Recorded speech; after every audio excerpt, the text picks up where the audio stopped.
மாதிரிலாம் பாட்டு பாடியே ரொம்ப ரொம்ப நன்றிண்ணே. உங்களுக்கு இதுக்கு மேலே எக்ஸ்ட்ரா தேங்க்ஸ் சொல்லக்கூடாது. நான் அண்ணன்ட்ட கேட்டது ஃபஸ்ட்டு சொன்னது, அண்ணன் இந்த படத்தை நம்ம வீட்டில் இருக்க எல்லாரையும் கூப்பிட்டு போய் காட்டுங்க அப்படின்னு சொல்லி, அவங்க எல்லாருக்கும் படம் பிடிக்குன்றது ஒன்று. அந்த குடும்பம் மதுரையில் ஒரு தேட்டருக்கு போச்சுன்னா அந்த ஷோ ஃபுல்லாகிடும் நமக்கு. அன்றைக்கி மதுரையில் எக்ஸ்ட்ரா கலெக்ஷன் வரும்ன்ற ஒரு காரணம் தான். தேங்க்யூண்ணே. இங்கே வந்து இவ்வளோ நேரம் இருந்ததுக்கு, இன்றைக்கி நீங்கள் ஒரு ஆக்ஷன் ஹீரோவாக மாறிட்டீங்க. அப்படி இருக்க ஒரு சூழலில் வந்து இருந்ததுக்கு ரொம்ப ரொம்ப நன்றிண்ணே. இப்போ இந்த படத்துக்குள்ளே வரேன் நான். எஸ்கே ப்ரொடக்ஷன்ஸ் சினிமாவில் வந்து ஏதாவது ஒரு ரோல் நடிச்சிடணும்னு ஆசையோடு வந்தவன் தான் நான். அது வந்து சின்ன ரோலாக இருந்தாலும் சரி, ஒரு காமெடியன் ரோலாக நடிச்சிடணுன்றது தான். ஆனால் ஒரு லீட் ரோல் கிடைக்கும்போது அதை நல்லா பண்ணிடணும்னு நினச்சேன். அப்புறம் ஹீரோ வாய்ப்புகள் வந்தது. மக்கள் எல்லாம் கைத்தட்டி சக்ஸஸ்ஃபுல் ஹீரோன்னு அப்படின்னு சொன்னதுக்கப்புறம் நான் நல்லா இருக்கேன், ஃபேமிலி நல்லா இருக்கு, எல்லாமே ஓகே. ஆனால் ஃப்ரெண்ட்ஸுக்கும் ஏதாவது ஒன்று பண்ணணும்னு தோணுச்சு. அதில் முக்கியமாக அருண்ராஜா வந்து டைரக்டர் ஆகணுன்னு தான் வந்து, என்னை விட அவனுக்கு தான் சினிமாவில் வந்து இருக்கணுன்றது ஆசை காலேஜ் படிக்கும்போது. ஆனால் அவன் இன்னும் ஆகலையே, அப்போ நம்ம இது இல்லை சக்ஸஸ் அப்படின்னு தோணிக்கிட்டே இருந்துச்சு. அப்போ அவனை கூப்பிட்டு, நீ ஒரு கதை எழுதுறா, நம்ம படம் ப்ரொடியூஸ் பண்ணுவோன்னு அவன் சொன்ன மாதிரி அருண்ராஜாக்காக ஆரம்பிக்கப்பட்டது தான் இந்த எஸ்கே ப்ரொடக்ஷன்ஸ், என் நண்பனுக்காக. ஏன்னா நான் அந்த கனா ஃபங்க்ஷனில் சொல்லியிருந்தேன், மக்கள் நீங்கள் எல்லாரும் சேர்ந்து எனக்கு ஒரு மேடை கொடுத்துருக்கீங்க. அதில் எனக்கு கிடைச்ச அந்த பணத்தின் மூலமாக அந்த மேடையை கொஞ்சம் எக்ஸ்ட்ரா போட்டு அதில் கொஞ்சம் ஆட்களை சேர்த்துக்கணும்னு நினைக்கிறேன். அதுக்காக தான் இந்த படம் பண்ணதுன்னு. அந்த படமும் டைட்டிலே கனவோட திருச்சியிலேருந்து கிளம்பி வந்தவங்க நான் அருண்ராஜா எல்லாருமே. ஸோ அப்படி ஆரம்பித்தது முதல் படமே. அதாவது பெண்கள்லாம் பாவம், அதனால அவங்கள வச்சு ஒரு படம் எடுக்கணும் அப்படி கிடையாது. பெண்கள் ரொம்ப ரொம்ப பவர்ஃபுல், அதை சொல்கிறதுக்காக தான் நாங்கள் படம் எடுக்க ஆரம்பித்தோம். அதுதான் கனாவில் நாங்கள் ஆரம்பித்தது. ஸோ கனாவில் அது நடந்து வேர்ல்டில் ஃபஸ்ட் டைம் விமென்ஸ் கிரிக்கெட்டை பேஸ் பண்ணி எடுக்கப்பட்ட படம் கனா. அதில் அருண்ராஜா வந்து டைரக்டராக அறிமுகமானார். அதுக்கடுத்து ஏன்னா காசு சம்பாதிக்கணும் அப்படின்னா, நான் ஒரு படம் பண்ணுற நேரத்தில் பேரலாக இன்னொரு படம் ஷூட்டிங் போனேன்னா நிறைய காசு கொடுப்பாங்க. மக்கள் அப்படி ஒரு இடத்தையும் ஆசீர்வாதத்தையும் கொடுத்துருக்கீங்க. அப்போ இந்த ப்ரொடக்ஷன் பண்ணுறதுக்கும் படம் பண்ணுறதுக்கும் ஒரு பர்பஸ் இருக்கணும். அப்போ அடுத்து என்ன பண்ணலான்னு போது, யூடியூபர்ஸ் எல்லாருமே வந்து சினிமா கனவோட நிறைய பேர் வந்தாங்க. சினிமா வாய்ப்புகள் கிடைக்காம யூடியூப் மூலமாக நம்மளுடைய ஃபேஸை நம்ம அடையாளப்படுத்திக்கலாம், இல்லை ரைட்டிங் அடையாளப்படுத்திக்கலாம். அதன் மூலமாக இப்போ நான் டெலிவிஷன்லேருந்து வந்த மாதிரி யூடியூப்லேருந்து வரதுக்கு நிறைய பேர் இருந்தாங்க. அப்போ ஒரு டீமை பார்த்தேன், நெஞ்சமுண்டு நேர்மை உண்டு ஓடுராஜான்னு ஒரு படம் எடுத்தோம். கார்த்திக் வேணுகோபால் அவர் வந்து அந்த படத்தில் ரியோவை அதில் வந்து ஹீரோவாக இன்ட்ரடியூஸ் பண்ணோம். அவரும் அதில் வந்து பண்ணார். அதான் யூடியூபர்ஸ்லாம் சேர்ந்து தமிழில் பண்ண ஃபஸ்ட்டு ஃபீச்சர் ஃபிலிம். ஸோ அதுக்கப்புறம் நாங்கள் வாழ் பண்ணோம், அப்புறம் டாக்டர் பண்ணோம், டான் பண்ணோம், குரங்கு பெடல்னு ஒரு ஃபிலிமை ப்ரெசென்ட் பண்ணோம். அந்த படம் இப்பயும் தமிழ்நாட்டில் நிறைய பள்ளிக்கூடங்களில் ஸ்க்ரீன் பண்ணிக்கிட்டே இருக்காங்க. அதெல்லாம் கலெக்ஷனில் வராது, ஆனால் அது எல்லாமே பசங்களுக்கு போய் ரீச் ஆகிட்டே இருக்குது. அதெல்லாம் எங்களுக்கு எங்கேயோ பிளெஸ்ஸிங்காக வந்துட்டுருக்குன்னு நான் நம்புகிறேன். அதுக்கடுத்து கொட்டுக்காளி பண்ணோம். கொட்டுக்காளியும் ஒரு விமன் எவ்வளோ ஸ்ட்ராங், எவ்வளோ பவர்ஃபுல்னு சொல்கிற ஒரு படம் தான். அது மெயின் ஸ்ட்ரீமாக கமர்ஷியல் ஆஸ்பெக்டில் பண்ணல அதை. ஆனால் இப்படி ஒரு கதையை ஏன் நம்ம இங்கே சொல்லி பார்க்கக்கூடாதுன்னு PS வினோத்ராஜ்ன்ற ஒரு டேலண்ட்டை செலிப்ரேட் பண்ணுறதுக்காக பண்ணப்பட்ட படம் தான். இதை ஏன் தேட்டரில் ரிலீஸ் பண்ணணும்லாம் கேட்டாங்க.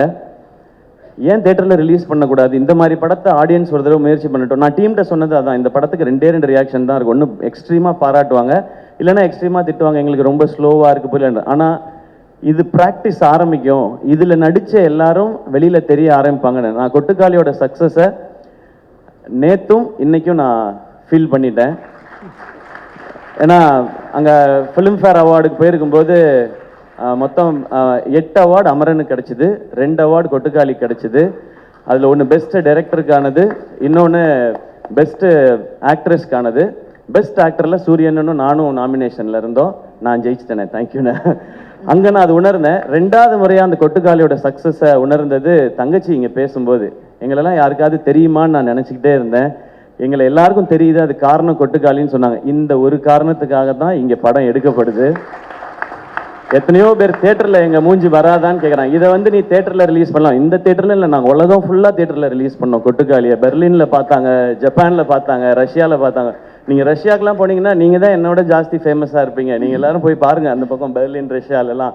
அதுக்காக தான் அந்த படம் பண்ணோம். ஸோ கொட்டுக்காளியோட சக்ஸஸ் இன்றைக்கி ரொம்ப நிறைவாக நான் உணர்ந்திருக்கேன். இன்னும் அந்த மாதிரி படம் வரும். அதுக்கடுத்து தாய் கிழவி. நெஞ்சமுட்டு நேர்மை ஒன்று பண்ணும்போது ஒரு படம் நல்லா பண்ணும் இந்த டீம்னு சொல்லி கார்த்திக் வேணுகோபாலுக்கு கிடைச்ச அந்த ஆப்பர்ச்சுனிட்டி அவர் திருப்பி இந்த கம்பெனிக்கு திரும்ப செஞ்சிருக்க, அது எப்படி சொல்றேன்னு தெரியல, அந்த நன்றியா என்ன வேணாலும் சொல்லலாம். அதுதான் இந்த தாய் கிழவி. இப்படி ஒரு கதையை அவர் கேட்ட உடனே என்கிட்ட வந்து பிரதர் ஒரு கதை இருக்கு பிரதர், அவர் கூட தான் நான் நிறைய டிஸ்கஸ் பண்ணுவேன். நான் அது ஏதோ ஒரு சிங்க் அவருக்கு எனக்கும், அவர் ஒரு வித்தியாசமா பேசுவாப்புல, நான் ஒரு வித்தியாசமா பேசுவேன், அது எங்களுக்குள்ள ஒரு சிங்க். இப்படி ஒரு கதை இருக்கு கேளுங்கன்னு சொன்னாரு. ஓகே சிவா, ஓகே கார்த்தி நீங்க சொல்லுங்க அப்படின்னு சொன்னேன். யாரு ஹீரோ, யாரை மைண்ட்ல வச்சு பண்ணிருக்காங்க, அவருக்கு வந்து ஒரு தயக்கம், எதுவுமே சொல்லாம பிரதர் நீங்க கேளுங்க பிரதர், கேட்டா உங்களுக்கு பிடிக்கும், உங்களுக்கு பிடிக்கும் நம்புறேன்னு சொல்லி சிவாவை கூட்டிட்டு வந்தாரு. சரி சிவா நான் கேட்குறேன்னு சொல்லிட்டு சிவாட்ட நரேஷன் ஆரம்பிச்சு ஃபர்ஸ்ட் ஹாஃப் முடிஞ்சுது, நான் ரொம்ப என்ஜாய் பண்ணேன். செகண்ட் ஹாஃப் முடிஞ்ச உடனே எனக்கு இதுதான் கதை, இதுதான் படமாக பண்ணணும், இதில் வந்து இந்த கதை, இதில் யார் ஹீரோன்றது முக்கியம் இல்லை, இந்த படத்தில் நடிக்கிற அத்தனை பேருமே ஸ்டார்ஸ், அப்படி தான் எனக்கு தோணுச்சு. அதனால இந்த கதையை உடனே பண்ணுறோன்னு அவர்கிட்ட சொன்னேன். சொல்லி முடிச்சுட்டு சிவாட்ட, சிவா நம்ம பண்ணுறோம் எல்லாம் சொல்லிட்டு சைன்லாம் பண்ணிவிட்டு நான் கலைகிட்ட சொன்னதை தான், சிவா நம்ம இது வரைக்கும் நம்ம கம்பெனியில் யாரையுமே 2 ஃபிலிம்னு சைன் பண்ணதே இல்லை, சிவாவை 2 ஃபிலிமுக்கு சைன் பண்ணுவோம் நம்ம. ஏன்னா எல்லாரும் நினச்சிட்டு இருப்பாங்க சேயோன் வந்து இப்போ தாய் கிழவி அவுட்டை பார்த்துட்டு நான் டிசைட் பண்ணிட்டேன்னு நினச்சிட்டு இருப்பாங்க அவரோட படம் பண்ணோன்னு. இவர்கிட்ட ஃபர்ஸ்ட் நாள் கதை கேட்ட அன்னைக்கு நான் டிசைட் பண்ணது இவரோட அடுத்த படம் நான் அதில் ஹீரோவாக நடிக்கிறேன்றது. அதை நான் வந்து சிவாட்ட ரொம்ப லேட்டர் ஸ்டேஜில் தான் சொன்னேன். நான் கலைகிட்ட சொல்லிட்டேன், இப்படி ஒரு ரூரல் ஸ்கிரிப்ட் இதுதான் எனக்கு ரொம்ப பிடிக்கும். ஏன்னா என் ஊருக்கு போன மாதிரி, எங்கள் அம்மாச்சி ஊருக்கு போன மாதிரி, பிரான்மலைக்கு போன மாதிரி ஒரு உணர்வை எனக்கு கொடுத்தாரு சிவா. இது ஆடியன்ஸுக்கு கொடுக்கணும், இது இந்த படம் சிறப்பாக வரும், அதே மாதிரி நம்ம ஒரு படம் ஹீரோவாக நடிக்கிறோன்றது தான். ஸோ சிவா உங்களுடைய நரேஷன், உங்களுடைய ரைட்டிங், இதெல்லாம் தாண்டி எனக்கு பிடிச்சது உங்ககிட்ட இருக்க அந்த ஜெனுவினிட்டி, அது ரொம்ப ரொம்ப கம்மி. அது ஒருவேளை நிறைய இருந்தால் கூட இந்த இண்டஸ்ட்ரியில் இருக்கிற எக்கோ சிஸ்டம் அதை குறைச்சிக்கிட்டே தான் வரும் அது. ஆனால் அது உங்களுக்கு நடக்க விடாமல் பார்த்துக்க வேண்டியதான் என் பொறுப்புன்னு நான் நினைக்கிறேன். அதை நான் பார்த்துக்குவேன். அந்த ஜெனுவினிட்டி இந்த ஸ்கிரிப்டில் இருந்தது தான் எனக்கு இவ்வளோ பேரும் புகழ்றதுக்கு காரணம். இது வந்து இந்த கேரக்டர் ஜாஸ்தி சொல்லணும், இந்த கேரக்டர் இறக்கி சொல்லணும் அப்படிலாம் இல்லாமல் மொத்த கேரக்டர்ஸும் ஒரு ஃபேமிலி மாதிரி எடுத்துகிட்டு போய் மொத்தமாக எழுதியிருக்காங்கல்ல. உலகநாயகன் கமல் சார் படம் பார்த்துட்டு சிவாட்ட சொன்னது வந்து, இந்த படத்தில் நிறைய நட்சத்திரங்களை நீங்கள் உருவாக்கியிருக்கீங்க அப்படின்னு சொன்னார். இது இங்கே இருக்கிற எல்லாருக்குமே சேரும். அது அந்த ஜெனுவினிட்டி தான் இந்த ஸ்கிரிப்டை பண்ணணும்னு தோணுது, அந்த ஜெனுவினிட்டி தான் உங்களோட பயணிக்கணும்னு தோணுது. நீங்கள் எடுத்தது தான் எனக்கு இப்படி டெக்னீஷியன்ஸ் வேணும்னாரு. ஓகே, காஸ்டிங் மட்டும் அவர் ஒரு காஸ்டிங் கொண்டு வந்திருந்தாரு.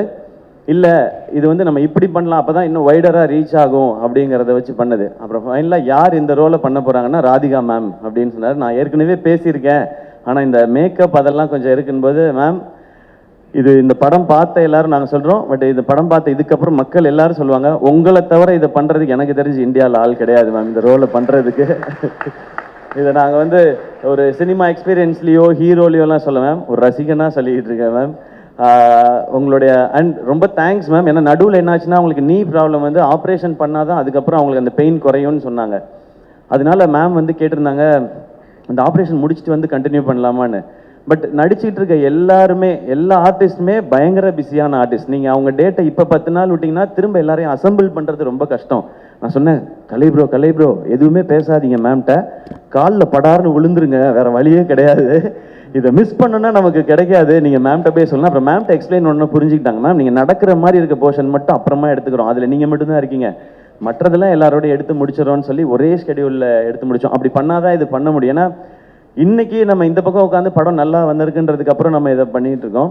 ஆனால் அந்த கால்குலேஷனுக்கு அது கரெக்டாக வந்து சேரணும், அந்த டேஸ்க்குள்ளே முடிக்கணுன்ற நிறையா ப்ரெஷர் இருந்தது. பட் உங்களுடைய சப்போர்ட் அண்ட் எல்லாருடைய சப்போர்ட்லேயும் சிவா வந்து என்ன டேட்டில் படம் முடிக்கிறேன்னு சொன்னாரோ அந்த டேட்டில் படத்தை முடித்தார். அதுக்கு காரணமாக இருந்த சிவகுமார் முருகேசன் அவரும் அவருடைய டீம் எல்லாருக்கும், அவங்களுடைய அசிஸ்டன்ட் டைரக்டர்ஸ் எல்லாருக்கும் வாழ்த்துக்கள். அதே மாதிரி ப்ரொடக்ஷன் டிசைனர் அவருடைய டீமுக்கு எல்லாருக்கும் நன்றி வாழ்த்துக்கள். அண்ட் கேமராமேனோட டீம் எல்லாருக்கும் வாழ்த்துக்கள். ஏன்னா நீங்கள் எல்லாரும் டே நைட் எப்படி வேலை பார்த்தீங்கன்றது தெரியும், அதனால தான் இது சாத்தியமாச்சு.